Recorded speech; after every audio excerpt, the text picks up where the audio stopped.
významnými, co se týče této technologie, ale také oni samozřejmě nezůstávají jenom tady u nás ve sklárně, ale také reprezentují sklárnu ve světě. V tuhle chvíli jsme dokončili jednu velkou takovou roadshow, workshop, který se konal na Tajvanu, kde máte s partnerem přes 20 obchodů. Tam se konala velká vědecká show, právě byl tam Milan Bluber, který pracuje na našem vývojovém centru fotografii a on se tam ty 3 týdny prezentoval tu první litiny, měl tam speciální nové výrobní kolekce, které bude v roku 2013 prezentovat a předváděli přímo na Tajvanu. Tomáš Lester, jeden dalších historiců, byl současně v Japonsku, kde máme také rozšířenou distribuční síť, mezi tím nejznámější Kosokuši, Naginzek, Wako, jeden z nejznámějších obchodních domů, který v Tokiu a v Japonsku je, tam probíhala vědecká prezentace, že těch věcí, kde se ta mistrovská retina prezentuje, je velká řada. A my budeme mít dneska příležitost se s nimi potkat a vidět tu mistrovskou retinu přímo v práci. Pan Skála, Vladimír Skála, nás čeká, jako náš mistr Rytec, ten nejvýznamnější osoba, ikona umělecké retiny, vy jste mohli vidět i součástí toho dokumentu, který se díval. On tam současně pracuje na kolekci, až na to ještě bude mít. Je to kolekce 6 vás, 6 barvách s dekorací rytiny. Jsou tam různý lvy, jsou tam tak dále, má to speciální kolekce, tam to velmi detailní náročná rytina. Ale on samozřejmě se nezabývá pouze rytinou zvířecích motivů, ale dělá různé biblické motivy, přijímá různé motivy známých výtvarníků. Ty kolekce má velmi široké, ale převážně se všechny vyrábí v limitu 10 kusů maximálně. Řeknu proč, ta rytina například u této mísy, která odpovídá motivu Marie Terezie, je z tohoto souboru Marie Terezie, trvá 2,5 až 3 měsíce. Jenom ta rytina. Takže ty rytiny se pohybují ty mistrovské od doby vůbec toho samotného rytí. Nepočítám toto foukání, jenom tu rytinu jako takovou měsíc až 3 měsíce. Záleží vůbec na tom detailu, na té složitosti toho motivu, který se na to musí přenášet. Já vám to popíšu přímo tam, že oni tomu využívají vlastně, že si to musí předmalovat černou duší. Otočit to pomocí diamantových nebo změněných doboučků, on musí ten motiv se vyvíjet do těchto úžasných detailů. Vidíte, že jsou opravdu ty motivy hodně náročné a vyhledávání jako zákaznický segmentem patří hodně Ázii. Ty jsou na to hodně celkem, nebo to dokážou ocenit jako hodně oblíbený dekor. Kdybychom rozdělovali, jestli viděli ten blend jako takový svět, jak se zajímá jaké styly, jako moderní barevné, prostě to proužené, hodně ten západ Amerika, co se týče zlacených platin a tak dále, to jsou zase ty, řekněme, rozkrávající země, rytina, dekory rytinové, různé ty zvířecí motivy, které se tam jsou různě, které takové rozdělené, člověk vnímá vůbec ten vkus těch zákazníků. Je tam hodně těch secesí, karlovarská secese, Mozart, tohle je nejvýznamnější etapou a převážná část těch kolekcí, která pochází právě z Mozart, spadá do té karlovarské secese těmi dekory a patří tím nejvyhledávanějším sběratelským kusům, které mi nabízí. Všechny ty výrobky jsou doprovázeny certifikáty, jsou signovány, jsou podepsané výtvarníky.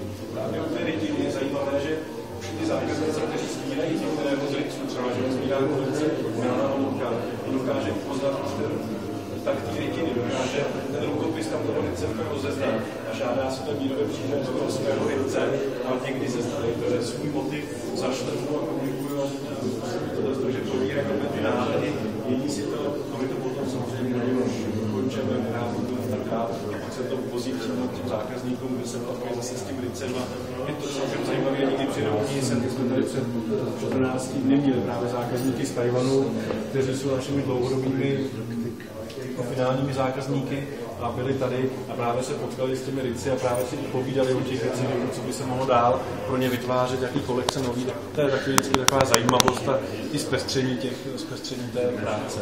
Tak já vás nechám okolo těch rytin takhle trošku projít, nahlédnout. Oni většinou na boku té rytiny.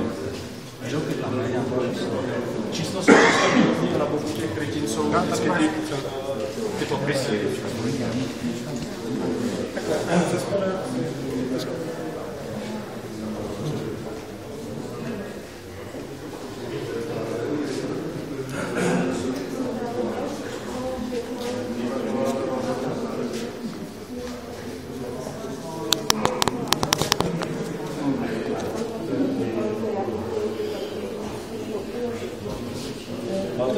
jsme byli tady, já soukromně na první půlce.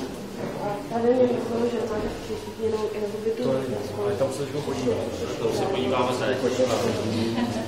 Já se tady trošičku přibrzdím u té kolekce obřích číší. Já myslím, že všichni z vás znají obří číše. Na té pravé straně uprostřed vidíte pána Preilly, který drží jednu z těch číší v ruce.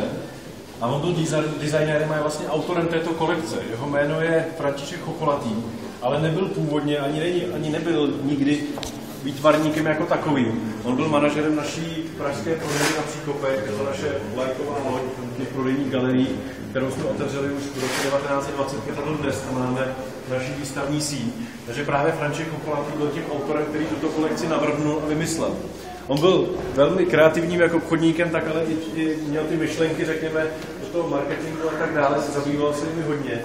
A toho vedlo právě k myšlencem, že se hodně stýkala. Příkopy jako takové byly a jsou dnes místem setkávání s významnými osobnostmi z různých oblastí, které nás napadnou, společenských, politických a tak dále, prostě různé akademických a tak dále, těch kruhů. A právě tím, že František Chocholatý byl velmi takovým vztahovým člověkem, rád se s lidmi potkával a rád se s nimi sedával. A on se inspiroval právě různými typy lidí, fyziognomiemi, navrhnul právě různé typy těch číší. Každá ta číše má reprezentovat, a je to krásně vidět na tomto obrázku, kde jsou ty osobnosti vyobrazeny. Zobrazovat, představovat různý typ osobnosti. Ať je to, co se týče fyziognomie, tak je to i povahově. A on se snažil tohleto přenést do té sklářské tvorby a vznikla tato úžasná kolekce obřích číší. My ji vyrábíme nejenom v té gigantické velikosti, ale i v těch menších, máme střední a pak takovou dárkovou sadičku v kazetách mini. A musím říct, že patří k velmi oblíbeným. Poprvé byla představována v roce 1958 a stala se opravdu takovou tou ikonou a myslím, že každý vždycky si spojí Mozart a obří číše, stalo se to opravdu unikátní kolekcí. Já vždycky na ní rád ukazuju, jak vůbec křišťál Mozart zní. Křišťálový Mozart, jak jsem říkal, má daleko jiné vlastnosti, je tvrdší, je vhodný právě pro tu dekoraci rytinou a pro ty facetové blusy a není úplně na ten krajkový blus. Taky má samozřejmě jiné vlastnosti, co se týče vůbec toho zvuku, jak ten křišťál zní. Tím, že ta každá z těch sklenic má jiný tvar, tak také bude vydávat jiný zvuk, tak já se zkusím to paže rozdělit. Vidíte, jak nádherný zvuk ty číše dokážou vydat. Každá z těch číší opravdu dlouho. To jsou až zvony, co ty moudrosti zkuste. Umíte nějakou skladbu? Já zahraju, no. Já normálně hraju, to neumíme. Ale my jsme jenom z těch číší, máme takový ty dokumenty, které tady běží v těch obrazovkách. Vždycky takový ty gongy zahajovací právě využíváme z toho cinknutí těch obřích číší, které byly takhle nahraný a celkem to už je pracovat.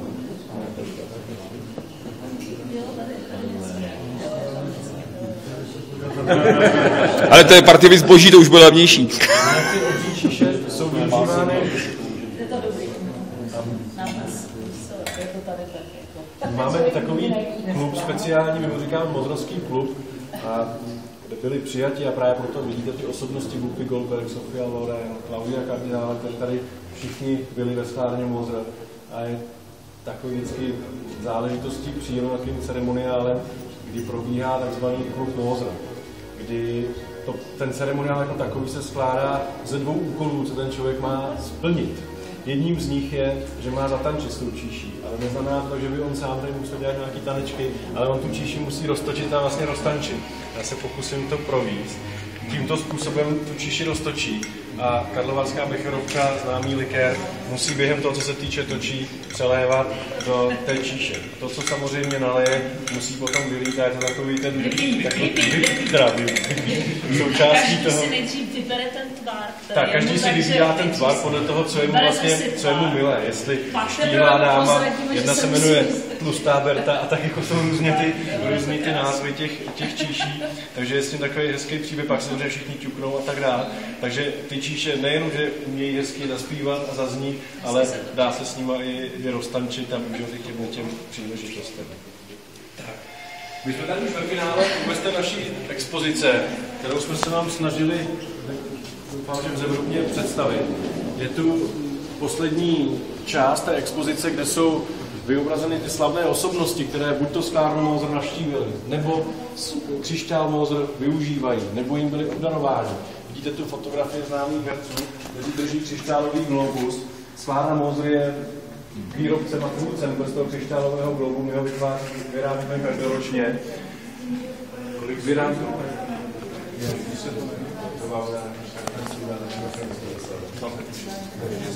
Ale děláme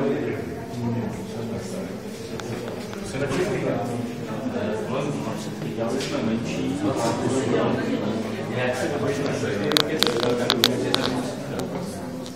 Jinak vidíte, tam je Jan Pavel II. Benedikt XVI. Při návštěvě. My jsme vyráběli speciální křišťálový kříž zase sazeným rubíny, který byl oficiálním darem z České republiky při těch návštěvách při Benediktu XVI. Sklárna Moser vyráběla. Vidíte tam, jak jsem zmiňoval, při kolekci Kopenhagen, oficiální nápojový soubor Pražského hradu. Vidíte tam prezidenta Václava Klause s Vladimírem Putinem při přípitku také z křišťálu Moser. Byl tu japonský císař s bývalým prezidentem Václavem Havlem. Vidíte tam španělskou královskou svatbu, také s kolekcí Kopenhagen při přípitku anglickou královnu. Takže vidíte, že těch osobností, které ze skla Moser pijí a mají ho rádi a dodnes ho vyhledávají, je celá řada. A to tu opravdu máme jenom úzouliký výřez, protože máme asi 4 ohromné publikace historické, kde jsou všechny ty podpisy z toho